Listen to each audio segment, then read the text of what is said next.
ശ്ലീഹ അഞ്ചാവെള്ളി. വിശുദ്ധ മത്തായി എഴുതിയ സുവിശേഷം 13-ാം അധ്യായം 24 മുതൽ 30 വരെയും 36 മുതൽ 43 വരെയും. കളകളുടെ ഉപമ. വയൽ ലോകമാണ്. ലോകത്തിൽ നന്മയും തിന്മയുമുണ്ട്. നല്ല വിത്ത് നന്മ പ്രവർത്തിക്കുന്ന രാജ്യത്തിന്റെ പുത്രന്മാരും കളകൾ നരകസന്തതികളുമാണ്. തിന്മയുടെ പ്രതീകമായ കളകൾ പൈശാചിക ഇടപെടലാണ്. അവന്റെ സ്വാധീനം നല്ല വിത്തിനെ മുരടിപ്പിക്കുകയും നശിപ്പിക്കുകയും ചെയ്യുന്നു. കളയുടെ ഒരു ചെടി മതി നോക്കി നിൽക്കുന്ന വേഗത്തിൽ അത് കൃഷിയിടം മുഴുവൻ വ്യാപിക്കും. വയലുകളിൽ കൃഷിക്കാരൻ നേരിടുന്ന ഏറ്റവും വലിയ വെല്ലുവിളിയാണിത്.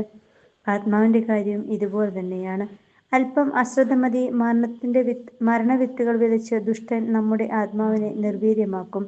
കളയും വിതയും തിരിച്ചറിയാൻ പറ്റാത്തവണ്ണം അവ ലോകത്തിൽ ഇഴചേർന്ന് കിടക്കുകയാണ്.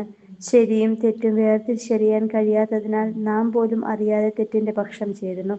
രണ്ടും തമ്മിൽ വേർതിരിച്ചറിയാൻ കഴിയാത്തതിനാൽ കളകൾക്ക് പകരം വിളകളും പറിച്ചുമാറ്റാൻ സാധ്യതയുള്ള രീതിയിൽ സാത്താൻ നമുക്കിടയിൽ അത്ര സജീവമാണ്.